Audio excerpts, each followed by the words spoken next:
नमस्कार, आप देख रहे हैं यूटीसी न्यूज़। वडोदरा में आज एक खास कार्यक्रम हुआ था और इस पर केंद्रीय मंत्री हमारे साथ हैं।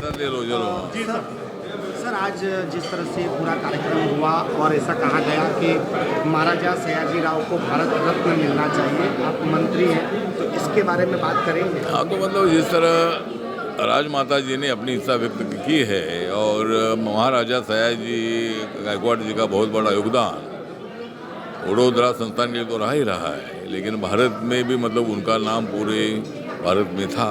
उनके राज में समानता, अछूत मतलब अनटचेबल खत्म करना, लोगों को न्याय देना, इसी तरह की मतलब उनकी भूमिका हमेशा रही है। और यहाँ के जो कानून थे महाराजा के, उसमें से कई कानून मतलब अपने भारत के संविधान में भी लाने के बारे में प्रयत्न हुआ था। और जिस तरह राजमाता जी ने इच्छा व्यक्त की है, अनेक लोगों को भारत रत्न मिला है, उसी तरह सयाजी महाराज जी को भी भारत रत्न मिलना चाहिए। इसलिए माननीय प्रधानमंत्री नरेंद्र मोदी जी को मैं मिलूँगा और अगले साल में सयाजी महाराज गायकवाड़ जी को भारत रत्न देने के बारे में ज़रूर हम मतलब प्रयत्न करेंगे। और भारत सरकार की तरफ से भी मतलब सयाजी महाराज गायकवाड़ जी का तो उनका पहले तो ही है, लेकिन और भी इनका कोई मेमोरियल बन सकता है क्या, उसके लिए भी मतलब प्रयत्न करने की आवश्यकता है। उसके लिए ज़रूर मैं माननीय मोदी सरकार में राज्य मंत्री के नाते ज़रूर मैं प्रयत्न करूँगा। सर, इतने साल हो गए, ऐसा क्यों कभी किसी ने सोचा नहीं कि इनके लिए भी कुछ हो सकता है? मुझे लगता है कि अभी सोचा नहीं, अगर कोई इसी तरह की भावना व्यक्त करते थे तो शायद उसका विचार हो सकता था।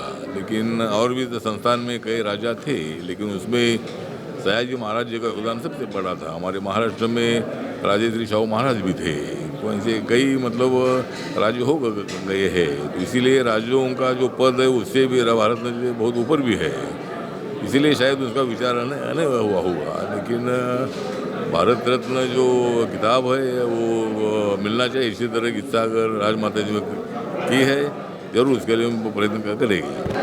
आप देख रहे हैं कि रामदास आठवले जी आज जो कार्यक्रम में आए थे, उसके बाद उनका साफ कहना है कि वो प्रधानमंत्री जी से इसकी बातचीत करेंगे। हमारे साथ राजमाता जी भी हैं।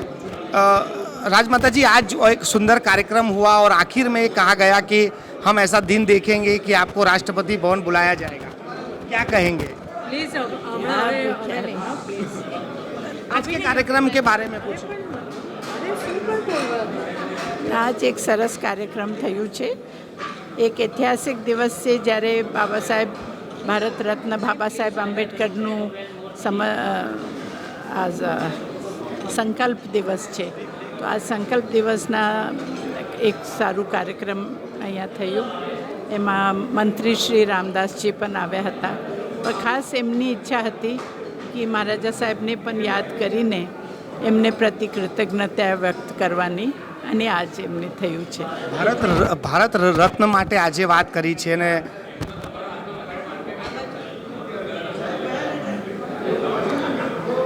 મહારાજા સયાજીરાવને અનેક વ્યક્તિઓનો આપણા જીવનમાં મદદ પણ કરી, આગળ લાવવા માટે પ્રયત્ન કર્યું। એમાં 6-7 વ્યક્તિને અમારા દેશમાં ભારત રત્ન મળ્યા છે। તો મને લાગે છે કે મહારાજા સાહેબને થોડું તો નેશનલ લેવલમાં રેકગ્નિશન મળવું જોઈએ કે આગળ જઈને આ લોકોને જ અમારા ભારતને મોટું બનાવવા માટે પ્રયત્ન રહ્યું, અને એ જ એમનું વિચાર હતું કે જ્યારે સ્વતંત્રતા મળશે તો એવું આ પ્રકારના લોકોની તૈયારી જોઈએ કે જે ભારતનું કામ હાથમાં લઈ શકે। અને એમાં બાબા સાહેબનું પણ એક મહત્ત્વપૂર્ણ એમના વિઝન હતું, અને જે પછી એમને કામ કર્યું પણ સંવિધાનનું કાર્ય એ પ્રમાણે બીજા પણ હતા। અને તો અમારી ઈચ્છા છે કે વડોદરાવાસીઓની ઈચ્છા છે, મારી ઈચ્છા નહીં કે એમને પણ કંઈ ક્યારે તો નેશનલ લેવલમાં રેકગ્નિશન મહારાજા સાહેબને મળવું જોઈએ। અલગ અલગ મંચો પરથી અવાજ તો ઉઠે છે, પરંતુ કેમ આવું થાય છે કે પછી કંઈ થતું નથી?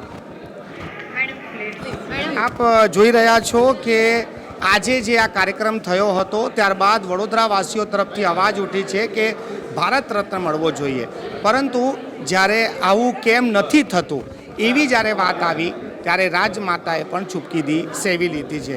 કારણ સૌ કોઈ જાણે છે કે મહારાજા સયાજી રાવે આ વડોદરા શહેર ગુજરાત અને દેશમાં ઘણું બધું યોગદાન આપ્યું છે, પરંતુ આજે તેમને જ્યારે માન સન્માનની વાત કરવામાં આવે છે ત્યારે ક્યાંક ને ક્યાંક લોકો પાછી પાની કરી રહ્યા છે.